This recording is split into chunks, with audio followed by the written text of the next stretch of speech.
সুপ্রিয় শিক্ষার্থীরা, কেমন আছো সবাই? আশা করি ভালো আছো।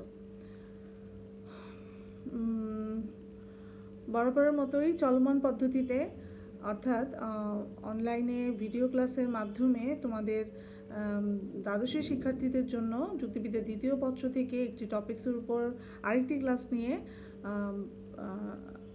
ম্যাডাম হাজির হয়েছি।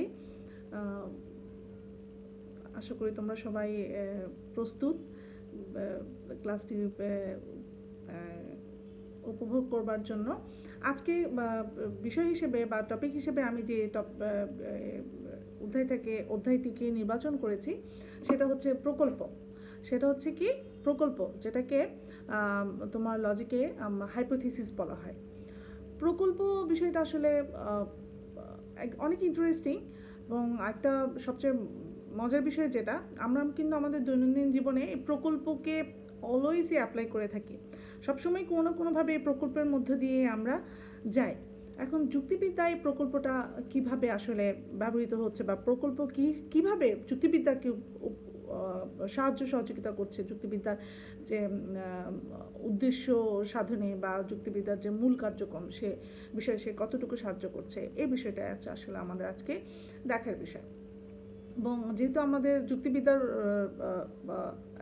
বিষয়গুলো আমাদের জীবন ঘনিষ্ঠ বিষয়, সেদিক থেকে আমরাও এর বাইরে থাকি না, আমরা এর বাইরে পড়ি না, আমরাও এর বলয়ের ভিতরেই আছি। আমরাও এখান থেকে নিজেদের জীবনের বিভিন্ন সুবিধা অসুবিধার জায়গায় বা কোনো সিদ্ধান্ত গ্রহণের ক্ষেত্রে প্রকল্পকে সহসাই যে কোনো সময়ে এবং খুব একটি বেসডভাবে কিন্তু সেটাকে ব্যবহার করে থাকি। দেখা যাচ্ছে এখন প্রকল্প আসলে বিষয়টা কি। প্রকল্প বিষয়টা হচ্ছে প্রথমত কোন একটা বিষয় তোমার সামনে এসেছে, সেই বিষয়টা কে তুমি বুঝতে পারছো না এটার আসলে রেজাল্ট কি। একটা ঘটনাকে তোমার সামনে এসেছে, এখন তুমি সেটা সম্পর্কে একটা প্রাথমিক আন্দাজ করেছো, প্রাথমিক ধারণা করেছো, সেটাই আসলে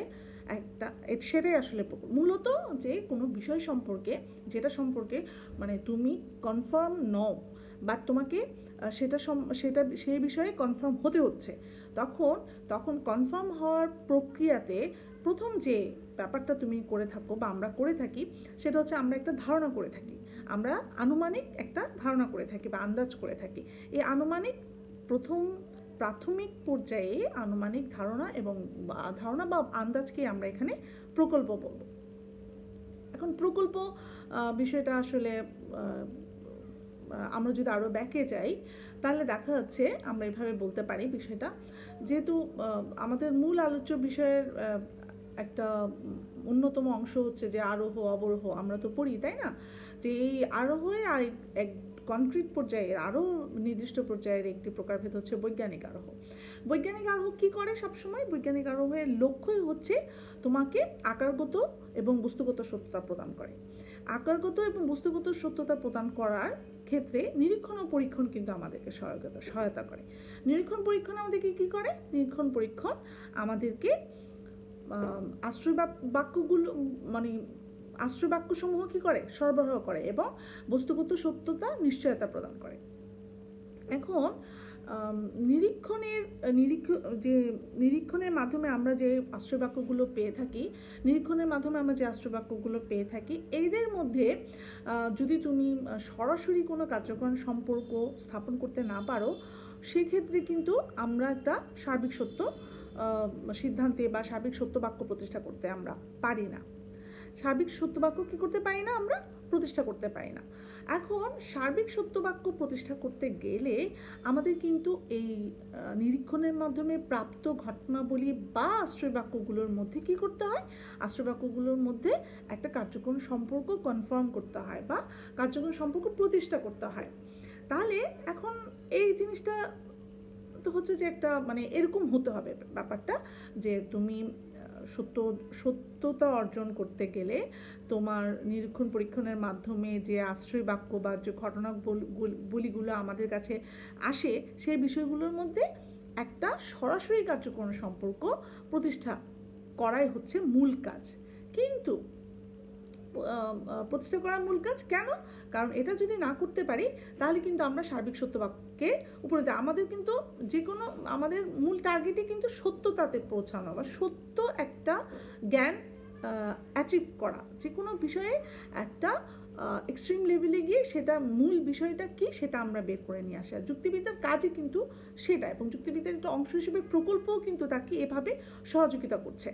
তাহলে দেখো এখন সার্বিক সত্যবাক্য যেহেতু আমি প্রতিষ্ঠা করতে আমার প্রবলেম হচ্ছে, কার্যক্রম সম্পর্ক যদি আমি করতে না পারছি, দেখাতে না পারছি সরাসরি, সেক্ষেত্রে কিন্তু আমি সেটা সত্যতায় পৌঁছাতে পারছি না বা সার্বিক সত্যবাক্য সিদ্ধান্তে আসতে পারছি না। তাহলে আমাকে এদের মধ্যে কার্যক্রম সম্পর্ককে প্রতিষ্ঠা করতে হয়। কাদের মধ্যে? নিরীক্ষণের মাধ্যমে প্রাপ্ত যে আশ্রয় বাক্য বা ঘটনাবলী কি আমরা বলি। কিন্তু এখন এটা তো হচ্ছে যে সরাসরি একটা কথা বা স্বাভাবিক একদম ব্যাপার যে এটা হতে হবে, কিন্তু সব সহজ কাজই কি আমরা আমাদের আশেপাশে সহজ করে পাই না। আমরা প্রকৃতিতে যে ঘটনাবলীগুলো পাই সেগুলো কিন্তু সব ম্যাক্সিমাম টাইমসই কি একটু জটিল অবস্থায় আমরা পাই, বা যতটা সহজ করে মনে হচ্ছে ততটা সহজ করে আমরা কিন্তু কি করতে পাই না। কি বলছে এটাকে? যে প্রকৃতিতে কিন্তু ঘটনাবলী সবসময় কী করে সহজ সরল অবস্থায় থাকে না। তাহলে এটা থাকে মানে জটিল, বা সেখান থেকে তোমাকে রিসার্চ করে বা তোমাকে সেটাকে পরীক্ষা নিরীক্ষার মাধ্যমে মানে সেখান থেকে একটা অরিজিনাল বিষয়কে বের করে নিয়ে আসতে হয়। তাহলে এখন দেখো, যেহেতু আমরা প্রকৃতিতে সব বিষয়গুলোকে সহজ সরলভাবে পাই না, জটিল অবস্থায় পাই, কিন্তু তার ফলে আমরা ঘটনাবলীর মধ্যে যে আমরা নিরীক্ষণের মাধ্যমে যে প্রাপ্ত ঘটনাবলী আছে সেগুলোকে আমরা কি করতে পারি না, সেগুলোর ভিতরে আমরা কার্যকরণ সম্পর্ককে প্রতিষ্ঠা করতে পারি না। এই কার্যকরণ সম্পর্ক প্রতিষ্ঠা করতে গিয়ে মানে আমরা ঘটনাবলীর মধ্যে কার্যকরণ সম্পর্কটা প্রতিষ্ঠা করতে গিয়ে আমরা প্রাথমিকভাবে যে আন্দাজ করি বা আনুমানিক ধারণা করি সেটাকে এখানে প্রকল্প বলা হয়েছে। আমি ব্যাপারটাকে আবার রিপিট করছি। প্রকৃতিতে যে বিষয়গুলো যখন আমরা সহজভাবে পাচ্ছি না, ঘটনাবলীর মধ্যে কার্যকরণ সম্পর্ককে আমরা সরাসরি পাচ্ছি না, কিন্তু আমাদের কাজ হচ্ছে তাদের মধ্যে কার্যকরণ সম্পর্ক প্রতিষ্ঠা করা। এই কার্যকরণ সম্পর্ককে যখন আমরা প্রতিষ্ঠা করতে যাই, তখন আমরা কিন্তু প্রথম একটা ক্রাইটেরিয়া বা যে কোনো ওয়েকে বেছে নিই। তাহলে তখন এই যে প্রাথমিকভাবে আমরা যে একটা ধারণা করি বা একটা আন্দাজ করি, বা আমাদের কাজটাকে নিয়ে যাওয়ার জন্য, সামনের দিকে এগিয়ে নিয়ে যাওয়ার জন্য আমরা যে মানসিক বা প্রথম যে কথা আন্দাজ করে এগিয়ে নিয়ে যায় আমার চিন্তাধারাটাকে, তখনই সেটাকে আসলে প্রকল্প বলা হয়। এখন তাহলে মূল কথায় কি দাঁড়ালো? মূল কথায় দাঁড়ালো যে কোনো একটা বিষয় বা কোনো একটা ঘটনাকে ব্যাখ্যা করবার জন্য যে আমরা প্রাথমিক যে ধারণাটা করি, আনুমানিক ধারণাটা করি বা আন্দাজটা করি, সেটাই হচ্ছে প্রকল্প বা হাইপোথিসিস। এখন দেখো, এই আন্দাজ বা অনুমানটা যখন কি হয়, আন্দাজ বা অনুমানটা যদি পরীক্ষিত হয় বা কি হয়, পরীক্ষামূলকভাবে সমর্থন লাভ করে, পরীক্ষামূলকভাবে যদি সমর্থন লাভ করে, তখন সেটাকে আমরা কি করতে পারি, সেটা একটা সাধারণ নিয়মে কিন্তু পরিণত হয়ে যায়। আর যদি পরীক্ষামূলকভাবে সেটা যদি আমরা করতে না পারি, সেটাকে প্রমাণ করতে না পারি, তখন সেটা বাতিল হয়ে যায়। তখন আরেকটা নতুন ধারণা করে আবার প্রকল্পকে কি করা হয়, সামনের দিকে এগিয়ে নিয়ে যায়। এভাবে কিন্তু তোমার এভাবে একটা ধারণা করে ধারণাটাকে তোমার বিভিন্ন ধাপে ধাপে সামনের দিকে এগিয়ে নিয়ে গিয়ে সেটার সত্যতা প্রমাণের জন্য যে একটা পর্যায়ক্রমিক বা ধারাবাহিক কার্যক্রম, সেটা কিন্তু ক্রমান্বয়ে চলতেই থাকে। সেটা যদি তুমি পরীক্ষামূলকভাবে প্রমাণ করতে পারো, দেন এটা তখনই কমপ্লিট হয়ে যায়। এটার ফলাফল এটা দাঁড়িয়েছে, বা আমি প্রাথমিক আন্দাজ যেটা করেছি সেটা আমি ঠিকই করেছিলাম।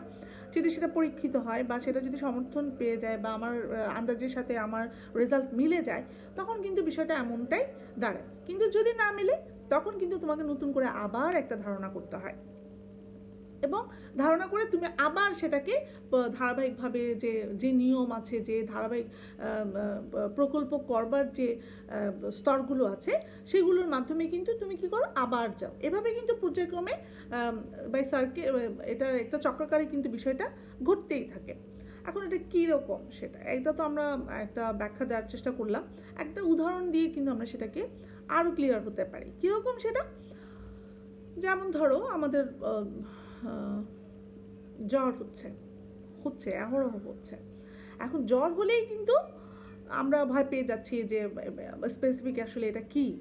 হ্যাঁ, এখন তো আরও আমাদের প্যান্ডেমিক সিচুয়েশান, যার কারণে জ্বরটা আরও অনেক মারাত্মক, যেটা আমাদের কাছে খুব সাধারণ একটা বিষয় ছিল সেটা কিন্তু এখন অনেক কি জটিল একটা তার যে প্রতিরূপটা দাঁড় করিয়েছে, খুব জটিল। এখন সহজ বিষয় অনেক জটিল করে আমার কাছে ধরা দিচ্ছে। এখন জ্বরটা হয়েছে কেন? জ্বর হলেই যে তার আসলে একটা আমরা খুব সাধারণ সলিউশন একটা পেয়ে যাই, যে আমরা না মানে একটা ধরো কী বলবো এটাকে, আমরা যে নাপা বা এইস খাচ্ছি, হ্যাঁ এটা খাচ্ছি, আমরা জ্বর হয়েছে এটা খাচ্ছি, কিন্তু দেখা যাচ্ছে এটা এরকম করে প্রথমে 2-3 দিন আমরা বাসা দিয়ে নিজেরা ট্রিটমেন্ট নেওয়ার চেষ্টা করি। এটা এখনও এরকম হচ্ছে, এবং আমরা আগে বিগত দিনগুলোতেও আমরা বাসায় এটাকে অনেক হালকা করে দেখেছিলাম, এভাবেও কিন্তু আমরা করতাম। কিন্তু ওভাবে করে কিন্তু সবসময় যে জ্বরটা চলে গিয়েছে এমন কিন্তু হয়নি। তাহলে জ্বরটা আসলে কী কারণে হয়েছে সেটা কিন্তু অ্যাট ফার্স্ট তোমাকে কী করতে হবে, আইডেন্টিফাই করতে হবে, বা সেটাকে তোমার ফাইন্ড আউট করতে হবে। এখন জ্বরটা কেন হয়েছে, কিভাবে হয়েছে, কী কারণে হয়েছে, সেটা কিন্তু খুব ইম্পর্ট্যান্ট একটা ব্যাপার। তাহলে জ্বরের কিন্তু অনেক ভিন্ন ভিন্ন রূপ আছে। হ্যাঁ, সেটা কিন্তু মশার কামড়েও হতে পারে, সেটা তোমার অতিরিক্ত পরিশ্রম, মানসিক চাপ, হ্যাঁ শরীরের উপর কোনো রকম ধকল গেলে এরকম বিষয় কিন্তু জ্বর হতে পারে। আবার তোমার ধরো ঠান্ডাজনিত কারো সমস্যা থেকে থাকলে, সাইনোসিসের প্রবলেম থেকে থাকলে, বা ঠান্ডা কিছু অতিরিক্ত পরিমাণে খাওয়ার কারণে, বা ঠান্ডা যে সহ্য করতে পারে না সেই ঠান্ডা কিছু খেয়েছে বা ধরেছে, এমন কোনো বিষয় কিন্তু তার জ্বরটা হতে পারে। তাহলে জ্বরটা কেন হয়েছে এই বিষয়টা কিন্তু তোমাকে কি করতে হবে, ফাইন্ড আউট করতে হবে, যে তোমাকে বের করতে হবে। তাহলে এই জ্বরটা কেন হয়েছে সেটার জন্য তুমি প্রাথমিকভাবে আন্দাজ করে নিলে যে জ্বরটা মশার কামড়ে হয়েছে। ঠিক আছে, মশার কামড়ে অনেকগুলো কারণে কিন্তু জ্বর হতে পারে, তো আমি আগেই বলে দিয়েছি। তাহলে এখন এতগুলো আমরা আগে বলেছি কার্যকরণ সম্পর্ক নির্ণয় করতে গেলে, মানে এটাকে আমরা কি পরীক্ষিত, এটা কার্যকরণ সম্পর্ক আবিষ্কারের জন্য আমরা যে ধারণাটা করি সেই ধারণাটা পরবর্তীতে পরীক্ষিত হতে হবে। তাহলে আমরা যে ধারণাটা করেছি তাহলে সেটাকে তোমার পরীক্ষা করতে হবে। পরীক্ষা করবার জন্য তোমার ল্যাবে যেতে হবে, বা তুমি আসলে দেখলে যে না আমি অনেক চাপও নিই নাই, বা তোমার অনেক কাজও আমি করি নাই, বা আমি ঠান্ডাও কিছু খাই নাই, তাহলে আমার জ্বরটা কেন হলো। এখন তোমার প্রাথমিক আন্দাজের মধ্যে কিন্তু অনেক বিষয় আসবে। একটা হচ্ছে যে তোমার ল্যাবে সেটা পরীক্ষা করার বিষয় আসে। তারপরে তোমার আরেকটা বিষয় হচ্ছে যে এখন যেহেতু বৃষ্টি হচ্ছে, হ্যাঁ বৃষ্টির পরবর্তী সময়ে বৃষ্টির পানি বিভিন্ন জায়গায় জমে থাকছে, ওটা থেকে তোমার অনেক ধরনের রোগবালাই প্রাদুর্ভাব ঘটে, সেটা আমরা জানি যে এডিস মশার প্রাদুর্ভাবও সেখানে বাড়ে। তো সেক্ষেত্রে তুমি মশারি না টাঙিয়ে ঘুমিয়েছো, বা আমরা মশারিটা ব্যবহার করছি না, সেখান থেকেও কিন্তু একটা ব্যাপার আছে। তাহলে এগুলো গেল কি যে একটা আন্দাজের ব্যাপার, আন্দাজ করে, কিন্তু আন্দাজটাকে তোমার কি পরবর্তী কংক্রিট পর্যায়ে নিয়ে যেতে হবে। এটাই হচ্ছে প্রকল্পের একটা ধারাবাহিক প্রক্রিয়া। এই প্রক্রিয়ায় আমরা যে এটাগুলো আমরা উদাহরণের মাধ্যমে বলছি এই কারণে, এভাবেই এই জগতের সব ধরনের বিষয়গুলো, বিতর্কিত বিষয়গুলোকে একটা মানদণ্ডে নিয়ে আসার চেষ্টা করা হয়েছে এবং নিয়েও আসা হয়েছে। এবং আমরা যে সূত্রগুলো পাই, হ্যাঁ নিউটনের সূত্র বলো, তারপরে তোমার জ্বর ভাটার ব্যাপারগুলো বলো, আহ্নিক গতি বলো, বার্ষিক গতি বলো, এই ধরনের খুব কনক্রিট যেগুলো একদম স্পেসিফিক, এগুলো আমরা এই ধরনের প্রকল্পের মাধ্যমেই কিন্তু বিজ্ঞানীরা প্রথম আবিষ্কার করার চেষ্টা করেছেন। যে আমি ওভাবে না উদাহরণ না দিয়ে সহজ কিছু উদাহরণ দিয়ে বোঝানোর চেষ্টা করছি, এই কারণে যে যাতে করে তোমরা বুঝতে পারো আসলে প্রকল্প বিষয়টা কি। সহজ উদাহরণ দিয়ে বোঝালে অনেক সময় এই জটিল বিষয়গুলো তুমি সহজ করে বুঝতে পারবে। তাহলে দেখো আমরা প্রকল্পটা পড়ছি, এখানে একটা কথা মাঝখানে বলে রাখি, যেমন ধরো আমরা প্রকল্প কেন পড়ছি, প্রকল্প পড়লে তুমি কি কি বিষয় জানতে পারবে। এই যে প্রকল্পটা পাঠের মাধ্যমে, প্রকল্প সম্পর্কে জানার মাধ্যমে তোমার যে বেসিক জায়গাটা ক্লিয়ার হবে সেটা হচ্ছে যে তুমি যে কোনো বিষয়কে চিন্তার মাধ্যমে তুমি তোমার বিবেক, তুমি তোমার চিন্তাভাবনা, তোমার বিশ্লেষণ যোগ্যতা, হ্যাঁ, এগুলোর মাধ্যমে, এবং তুমি প্রকল্পের যে প্রক্রিয়াটা জান, প্রকল্প অ্যাপ্লাই করবা কোনো একটা বিষয়ের মধ্যে, বিষয়কে প্রকল্পের আন্ডারে নিয়ে এসে কাজ করার যে নলেজ তুমি পাচ্ছ, সেটার মাধ্যমে কিন্তু তুমি তোমার দৈনন্দিন জীবনে, তোমার পারিপার্শ্বিক জীবনের সাথে দৈনন্দিন জীবন, পারিপার্শ্বিক জীবন, সামাজিক জীবনের এরকম অনেক বিষয় কিন্তু তুমি সমাধান করতে সক্ষম হবে। এবং সেই সাথে তুমি তোমার প্রকল্পের স্তর সম্পর্কে জানতে পারবে, তারপরে তুমি প্রকল্পের বৈশিষ্ট্য সম্পর্কে জানতে পারবে, এবং প্রকল্প কে বৈধ প্রকল্প বা অবৈধ প্রকল্প কী সেটাও তুমি জানতে পারবে, বা বৈধ প্রকল্পের শর্তাবলী কী সেগুলো আমরা জানতে পারবো। প্রকল্প চ্যাপ্টারটা পড়লে আমরা এই বিষয়গুলো জানতে পারবো। আজকে আমরা কিন্তু সব বিষয় তো আর একটা ক্লাসে নিয়ে আসা সম্ভব হবে না, তো আমরা প্রকল্পের তোমার স্তর সম্পর্কে নিয়ে আসছি, প্রকল্প কিভাবে আসলে করে, হ্যাঁ, প্রকল্পটা করব কিভাবে, এটা কি স্তর বা কি ক্রাইটেরিয়া, কোন ধাপে সেটা এগিয়ে যায়। তাহলে আমরা একটা উদাহরণ, প্রকল্প কি এবং প্রকল্পের একটা উদাহরণও দিলাম। এই যে বললাম যে তোমার একটা আন্দাজ করলাম জ্বর হওয়ার কি কারণ, তারপরে তুমি খেয়াল করে দেখলে যে আমার প্রথমে আন্দাজ করলে যে আমি মনে হয় মশার কামড়ে আমার সেটা হয়েছে, তারপরে তুমি সেটা কি করবে, তারপর তুমি সেটার জন্য কি করবে, ল্যাব তোমার ইয়েতে যাবে না, টেস্ট করানোর বিষয়, যদি জ্বরটা নামছে না, জ্বরটা কমছে না, স্বাভাবিক পর্যায়ে সেটা যাচ্ছে না, থেমে থেমে সেটা আসছে বারবার, একদিন 2 দিন 3 দিন দেখছো, দেখার পরে সেটা হচ্ছে না, অবশ্যই তোমাকে সেটা হায়ার ট্রিটমেন্টে যেতে হবে। তখন তুমি সেটা কোথায়, পরীক্ষাগারে পরীক্ষা করাতে দিলে, পরীক্ষা করাতে যখন দিলে, তখন কিন্তু তোমার টেস্ট সবাই এই যে তুমি তাহলে তোমার আন্দাজটাকে কি করতে যাচ্ছ, সত্য প্রমাণ করবার জন্য তুমি নেক্সট ধাপে চলে গেলে।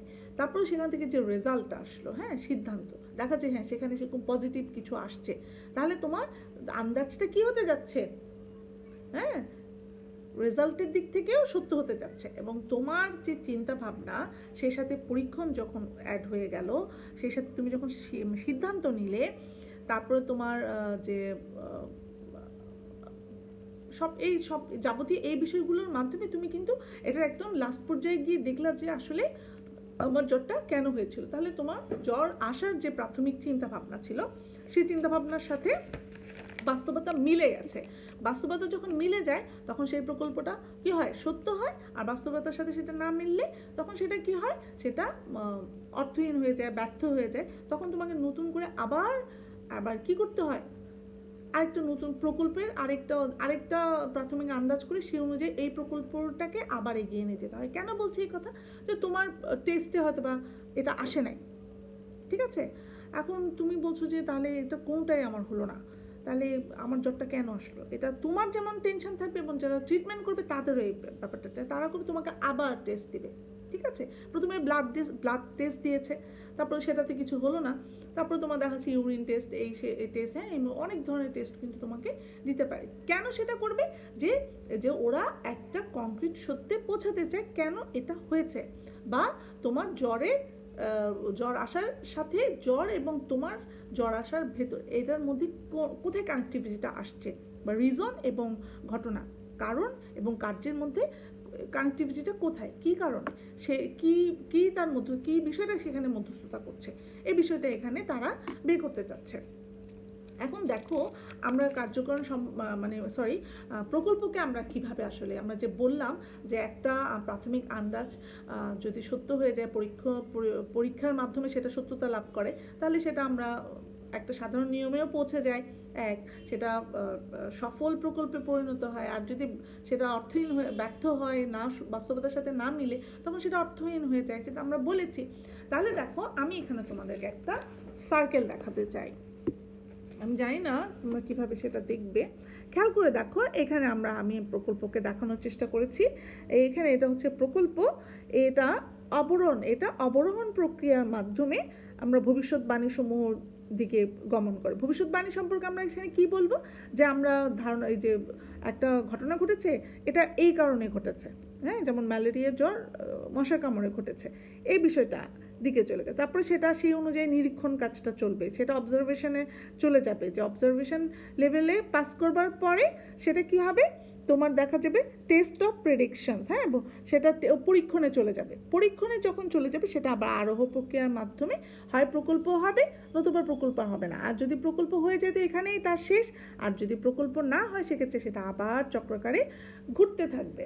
এটাই হচ্ছে মূলত প্রকল্পের একটা সাইকেল, হ্যাঁ, সাইকেল চার্ট আমরা যেটাকে চক্রাকারে সেটা ঘুরে থাকে, এভাবেই প্রকল্প হয়ে থাকে। এবং পৃথিবীর যাবতীয় বিষয় যত সূত্র রিলেটেড বলো, সব বিষয়গুলো কিন্তু এভাবেই একটা ফিনিশিং রেজাল্টে আসে, যেটা প্রকল্পের মাধ্যমে আসে। তো প্রকল্প এভাবে কিন্তু আমাদেরকে সহায়তা করে থাকে। শুধু প্রকল্প যে একটা পড়ার টপিক তা কিন্তু না, প্রকল্প কিন্তু সেক্ষেত্রে আমাদেরকে আমাদের বললাম, আগেই বলেছি, আমাদের দৈনন্দিন জীবনের, পারিবারিক জীবনের, সামাজিক জীবনের, ব্যক্তিগত অনেক বিষয়ের সমাধান করতে কিন্তু আমাদেরকে সহায়তা করে। গেল, তাহলে এখন আমরা এই করতে পারি যে আমরা তো বলেছি আজকে আমরা প্রকল্পের স্তরটা বলবো। প্রকল্পের স্তরটা পড়তে গেলে দেখা যাচ্ছে আমরা 4টি স্তর পেয়ে থাকি। কয়টি স্তর পেয়ে থাকি? প্রকল্পের স্তরের মধ্যে আমরা 4টি স্তর পেয়ে থাকি। 4টি স্তর কি কি? প্রথম স্তর হচ্ছে নিরীক্ষণ, দ্বিতীয় স্তর হচ্ছে আনুমানিক ধারণা, তৃতীয় স্তর হচ্ছে সিদ্ধান্ত অনুমান, তারপরে একেবারে শেষের স্তর হচ্ছে পরীক্ষামূলক সমর্থন। এই 4টি পর্যায়ে কিন্তু পরীক্ষণ কার্যক্রমটা কি করে থাকে, তার একদম শেষে উপনীত হতে ব্যবহার করে থাকে। আবার বলছি কি কি? নিরীক্ষণ, আনুমানিক ধারণা, তোমার সিদ্ধান্ত অনুমান, আর একটা হচ্ছে পরীক্ষামূলক সমর্থন। এখন এই যে একটা প্রকল্প তুমি করবে, এই নিরীক্ষণ আমরা বলেছি প্রকল্প প্রণয়নের একেবারে প্রথম ধাপটি হচ্ছে তোমার নিরীক্ষণ। এখন নিরীক্ষণটাকে আমি কিভাবে ব্যাখ্যা করব? দেখা যাচ্ছে প্রকৃতিতে কিন্তু প্রতিনিয়তই ঘটনা ঘটছে, প্রতিনিয়তই কোনো না কোনো ঘটনা ঘটছে। আর সেসব ঘটনাগুলোকে আমরা প্রথমে কি করি? ঘটনা যেগুলো ঘটছে সেগুলোকে আমরা দেখি, ঠিক না? দেখি, এবং দেখার পরে আমাদের ক্ষুদ্র মনে, জ্ঞান পিপাসু যেহেতু একটা মন আছে আমাদের ছোট্ট মনে, কিন্তু অনেক সময় সেগুলো জানার কি হয়, আগ্রহ জাগে। আমরা জানতে চাই যে ব্যাপারটা কেন হলো, হ্যাঁ। আবার অনেকেই জানতে চাচ্ছে না, এরকমও আছে। আবার যারা জানতে চাচ্ছে তারা কিন্তু কি করছে, তাদের যেহেতু মনে জিজ্ঞাসা আছে, তারা অনেক প্রকৃতিতে ঘটে যাওয়া অনেক বিষয়গুলোকে নিরীক্ষণ করবার পরে সেটা কেন হচ্ছে সেটা তারা ব্যাখ্যা দিতে চেষ্টা করে, এবং এই ব্যাখ্যা দেওয়ার জন্য তারা ওই ঘটনার পারিপার্শ্বিক অনেক বিষয়কে কিন্তু পর্যবেক্ষণও করে, ঠিক আছে। এবং পর্যবেক্ষণ করতে যখন করে, তখন ওই ঘটনাটা কেন ঘটেছে সেটার অনেকগুলো সম্ভাব্য কারণ তারা মনে মনে আঁচ করে ফেলে, এবং সম্ভাব্য অনেকগুলো ঘটনার মধ্যে অধিক সম্ভাব্য একটি কারণকে নিয়ে বা বেছে নিয়ে তারা কি করে, কাজটিকে, ওই বিষয়টাকে ব্যাখ্যা করবার জন্য মনোযোগী হয় বা ব্যাখ্যা করার জন্য সচেষ্ট হয়। ক্লিয়ার? আমি আবার বলছি, নিরীক্ষণ বিষয়টা, নিরীক্ষণ ব্যাপারটা হচ্ছে প্রকল্পের যে স্তর বলেছি আমি, প্রকল্প স্তরের 4টি পর্যায়ে প্রথম স্তর হচ্ছে নিরীক্ষণ। নিরীক্ষণ বিষয়টা কি, যে প্রকৃতিতে প্রতিনিয়তই কোনো না কোনো ঘটনা ঘটছে, এবং আমরা প্রকৃতির অংশ হিসেবে এই ঘটে যাওয়া বিষয়গুলোকে কি করছি, নিরীক্ষণ করছি, দেখছি। এবং আমরা যেহেতু বুদ্ধিবৃত্তি সম্পন্ন প্রাণী, আমাদের কিন্তু এই বিষয়গুলো কেন ঘটছে বা কিভাবে হচ্ছে, এরকম একটা কি বলবো, একটা সুপ্ত বাসনা বা সুপ্ত ইচ্ছা কিন্তু অনেক সময় থেকে যায়। সেটা আমরা কি করি, সেটাকে আমরা ব্যাখ্যা করতে চাই। ব্যাখ্যা করবার জন্য আমরা সচেষ্ট হয়ে এবং ঘটনাটি নিরীক্ষণ করার সাথে সাথে তার পারিপার্শ্বিক আরও অনেক বিষয়কে আমরা অবজারভেশনে রাখি বা আমরা সেটা পর্যবেক্ষণ করি। পর্যবেক্ষণ করতে গিয়ে তাহলে আমরা অনেক এই ঘটনার সাথে অনেকগুলো সম্ভাব্য কারণকে আমরা পেয়ে যাই, যে এই কারণে এই ঘটনাটা ঘটতে পারে, ঠিক আছে? এই কারণে এই কারণে এই ঘটনাটি ঘটতে পারে। তাহলে দেখো আমরা তখন এই কারণে ঘটতে পারে, কিন্তু সেটা কিন্তু স্পেসিফিক হয় না, তখন সেটা কিন্তু সার্টেইন হয় না, যার কারণে অনেকগুলো ঘটনার মধ্যে থেকে বা অনেকগুলো রিজনের মধ্যে, সম্ভাব্য রিজনের মধ্যে থেকে যে অধিক সম্ভাব্য একটি রিজনকে আমরা বেছে নিই। এই বেছে নিয়ে আমরা ঘটনাটিকে ব্যাখ্যা করতে সচেষ্ট হই, ঠিক আছে? এটাকে যদি আমরা একটু উদাহরণে নিয়ে আসি, তাহলে আমরা আরও মনে হয় ক্লিয়ার করতে পারবো। সেটা হচ্ছে এরকম, তোমার ধরো তুমি বাসায় ছিলে না, তোমার বাসা যখন তুমি ঘরে ঢুকলে তখন তুমি দেখতে পেলে যে তোমার কোনো একটা রুমের বা ধরো তোমার পড়ার রুমের জানালাটা কাঁচ ভাঙা, একেবারেই ভেঙে গেছে বা যে হোক ভাঙা। হ্যাঁ, এখন তুমি কি করলে? তুমি কিন্তু কনফিউজড হয়ে গেলে যে এটা কিভাবে ভাঙলো। তুমি কি দেখেছো ভাঙা, তুমি কি একেবারে অবচেতন মনেই সেটা হেঁটে চলে যাবে? তা কিন্তু আমরা কখনোই হয় না। আমরা কিন্তু ভাবি এটা এখানে কেন আসলো, এটা এইভাবে কেন ভাঙলো, এরকম একটা প্রশ্ন কিন্তু আমাদের ভেতরে জেগে ওঠে। তখন তাহলে এই যে তখনই তুমি কি করছো, যে আমার এই ভাঙা অংশটির অনেকগুলো কারণ, তখন এই কেন ভাঙলো এই জিনিসটার সাথে কিন্তু তোমার অনেকগুলো মাথায় কারণ চলে আসে, যে কেউ কি ভেঙে ফেলেছে, এটা কি তাহলে এটাকে কি বলবো, কাচের যে তোমার এটা কি এক্সপায়ারি ডেট চলে গেছে, তারপরে আবার ধরতে পারো যে ভূমিকম্প হয়েছিল, তারপরে আবার এই ধরনের অনেক কিছু হতে পারে, বা নিচ থেকে অনেক সময় হতে পারে না, ভেঙে যেতে পারে, এরকম অনেকগুলো কারণ কিন্তু তোমার চলে আসে। তুমি বলছি এটা কেন ভাঙলো, কোনো কারণ ছাড়া এটা কেন, নিশ্চয়ই এর পেছনে কোনো না কোনো কারণ আছে, কিন্তু কোনো না কোনো কারণ কোনটাকে একদম মানে টু দ্য পয়েন্ট কোন কারণে ঘটেছে এই বিষয়টাকে ধরার জন্য কিন্তু তুমি কি করো, তোমার চিন্তা শক্তিকে সক্রিয় করে ফেলো, তাই তো? তাহলে এখানে কিন্তু সম্ভাব্য অনেকগুলো কারণের মধ্যে তুমি কিন্তু অধিক সম্ভাব্য একটি কারণকে কিন্তু বেছে নাও।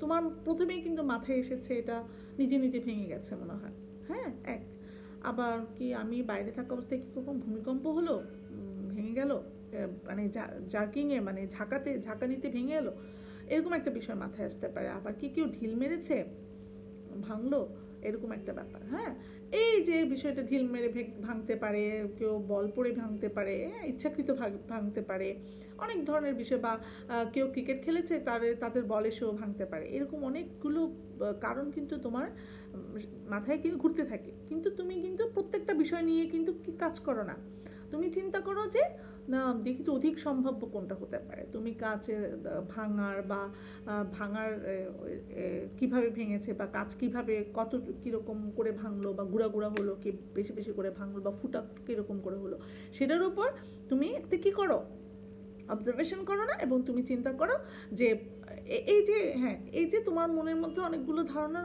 কি হলো, উদিত হলো, এই জিনিসটাই হচ্ছে তোমার নিরীক্ষণ, ঠিক আছে? যে তোমার মনের মধ্যে অনেকগুলো প্রশ্ন নাড়া দিচ্ছে, এবং তার মধ্যে অধিক সম্ভাব্য একটি ঘটনাকে তুমি নিয়ে কাজ করার জন্য কি হচ্ছে, সচেষ্ট হচ্ছ। এই পর্যন্ত তুমি এটাকে নিরীক্ষণ বলছো। তারপরে গিয়ে আমরা এর সেকেন্ড ধাপ, সেটা হচ্ছে তোমার আনুমানিক ধারণা। এই আনুমানিক ধারণাতে গিয়ে ওই যে বললাম যে আমরা অনেকগুলো সম্ভাব্য বিষয়ের মধ্যে আমরা একটু অধিক সম্ভাব্য বিষয়কে নিয়ে একটা ধারণা পোষণ করি। যেমন ধরো যে এটাকে আমি কীভাবে বলতে পারি, ধারণা অধিক সম্ভাব্য একটি বিষয়কে ধারণা হিসেবে আমরা নিয়ে যেমন ধরো এখন কীভাবে নিলাম, সেটাও যেমন ওই যে বললাম যে অনেকগুলো কারণ তোমার মধ্যে এসেছে, এর মধ্যে তুমি একটি কারণ ধরে নিয়েছো যে কেউ ঢিল মেরে বা ঢিল ছুঁড়েই তোমার জানালার কাচটি ভেঙেছে। তাহলে দেখো এটা কিন্তু তুমি জানো না, এটা কি তুমি জানো যে এটা এভাবেই ভেঙেছে, এটা তুমি কনফার্ম না, কিন্তু তুমি সেটা ধারণা করেছো। অনেকগুলো ধারণা তোমার মনে জাগ্রত হওয়া পর্যন্ত সেটা ছিল নিরীক্ষণ, বা অনেকগুলো ধারণা থেকে যখন তুমি একটা স্পেসিফিক কারণকে তুমি অধিক সম্ভাব্য বিষয়কে তুমি ধরে নিয়েছো, এই কারণে এটা ঘটেছে, মানে ঢিল ছোড়ার কারণে গ্লাসটি ভেঙেছে, তখন বিষয়টি হয়ে চলে যায় আনুমানিক ধারণাতে। ক্লিয়ার? তাহলে প্রকল্পের এই দ্বিতীয় ধাপে গিয়ে আমরা আনুমানিক ধারণা পোষণ করি, এবং আনুমানিক ধারণায় আমরা অনেকগুলো কারণ থেকে একটু ফিক্সড একটি রিজনকে বেছে নিই। আমরা তখন পর্যন্ত কিন্তু জানি না এটা সত্য হচ্ছে কিনা। তাহলে এরপর তৃতীয় পর্যায়ে গিয়ে আমরা যে স্তরটাতে যাব, প্রকল্প প্রণয়নের তৃতীয় স্তর, সেটা হচ্ছে তোমার আমরা বলেছিলাম সিদ্ধান্ত অনুমান। তাহলে সিদ্ধান্ত অনুমানের বিষয়টা হচ্ছে এরকম যে সিদ্ধান্ত অনুমানের বিষয়টা হচ্ছে প্রথমে হচ্ছে অধিক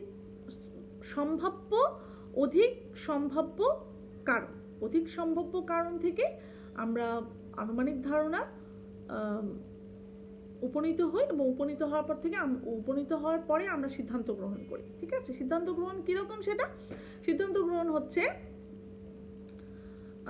আমি যে ইয়েটা করলাম, অনুমানটা করলাম, তাহলে অনুমানটা তো অনুমান পর্যায়ে রেখে দিতে পারবো না, তাই না? আমরা অনুমান করেছি যে ঢিল ছোড়ার কারণে ক্লাসটি ভেঙেছে।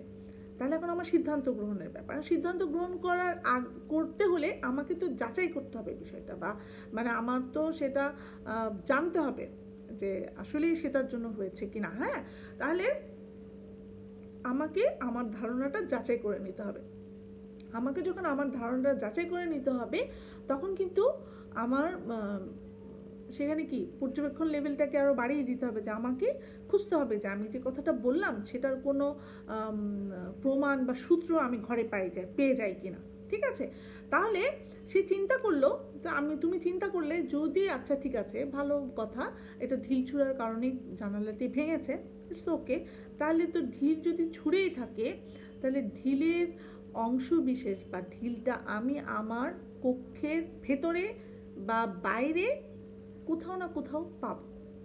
ঠিক আছে, ঢিলটা ছুঁড়ে বা ঢিলটা তো আবার অপোজিট চলে যাবে না, সেটা পড়ে যাবে অথবা রুমে ঢুকে যাবে, যে কোনো একটা বিষয়, সেটা তাহলে ঘরের কাছেই এবং ঘরের ভেতরে কোথাও না কোথাও এই ঢিল অথবা ঢিলের অংশ বিশেষ পাওয়া যাবে। তাহলে দেখো, তুমি প্রথমে চিন্তা করলে যে আমার গ্লাসটি কেন ভেঙেছে, এই অনেকগুলো কারণ এটা ভাঙতে পারে, এটা হলো প্রথম ধাপ। তারপরে ধাপে তুমি চিন্তা করলে যে না, অনেকগুলো কারণ হলেও এটাকে বেশি ইম্পর্টেন্ট মনে হচ্ছে, এটা এই কারণে মানে ঢিল ছোড়ার কারণে ভাঙতে পারে, এটা হলো দ্বিতীয় ধাপ। এবং তৃতীয় ধাপে এসে তুমি চিন্তা করছো, তুমি কি করছো, যে সেটাকে তুমি বাস্তবতার সাথে মিলিয়ে দেখছো যে হ্যাঁ, আমি যেটা ধারণা করলাম সেটা আশেপাশে কোনো কিছু পাওয়া যাচ্ছে কিনা। হ্যাঁ, তাহলে তুমি এই পর্যন্ত এসে তুমি সিদ্ধান্ত অনুমান করলে যে তাহলে আমাকে এটা জিনিসটা তো আমি আমার ঘরে কোথাও পাবো। তোমার চিন্তায় থার্ড লেভেল পর্যন্ত তুমি চলে গেছো। চিন্তাতেও হতে পারে, সেটা আমাদের কার্যক্রমেও হতে পারে, দুটোতেই হতে পারে। তারপরে একেবারে লাস্ট ধাপে এসে আমরা কি বলি, পরীক্ষণযোগ্য বা পরীক্ষাগত সমর্থন। ঠিক আছে, বা পরীক্ষামূলক সমর্থন যেটাকে আমরা বলতে পারি। তাহলে এখন দেখো, তুমি যখন চিন্তা করলে ঘরে আমি তো এটা আমার আশেপাশে এটা কোথাও কিছু একটা থাকবে, তাহলে তুমি তখন সার্চ করলে, তুমি পুরো ঘর তন্ন করে খুঁজলে, তুমি সব জায়গায় ট্রাই করলে যে এরকম কোনো কিছু তুমি পাও কিনা, বা ঘরের আশেপাশে বাইরে যে রুম বরাবর ওখানে কোথাও কিছু পেলে কিনা। যখন তুমি ঠিকই খুঁজলে এবং খুঁজে তুমি সেটা পেয়েও গেলে, তাহলে তোমার একেবারে প্রাইমারি লেভেলে করা যে অনুমান, সেই অনুমান এবং পরবর্তীতে পরীক্ষামূলক সমর্থনে এসে যে বাস্তবতা, সেটা কিন্তু কি হয়ে গেছে, মিলে গেছে।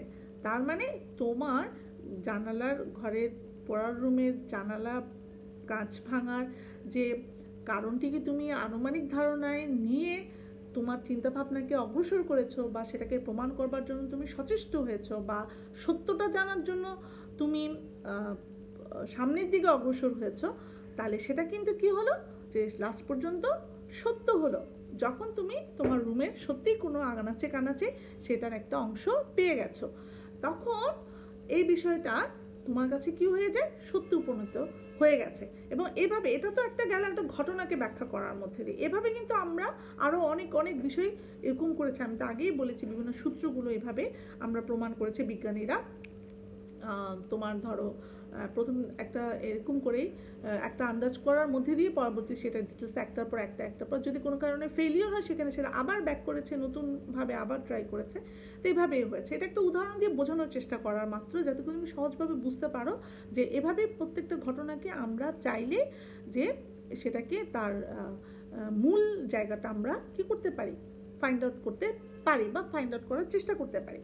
তাহলে দেখো যখন তুমি শেষ পর্যন্ত আমি যখন অনুমিত যে সিদ্ধান্ত আমি নিয়েছিলাম, তাহলে সেই অনুমিত সিদ্ধান্ত যখন আমি কি করি বাস্তবতার সাথে বা বাস্তবের সাথে মিল পেয়ে যাই, তখন আমার অনুমিত ধারণাটি সত্য হয়, এবং যদি সেটা বাস্তবতার সাথে মিল না হয় সেটা আমার একটা ব্যর্থ প্রকল্পে উপনীত হয় বা মূল্যহীন হয়ে পড়ে বা বাতিলও হয়ে যায়। তাহলে দেখো, তাহলে আমরা বললাম এভাবেই কিন্তু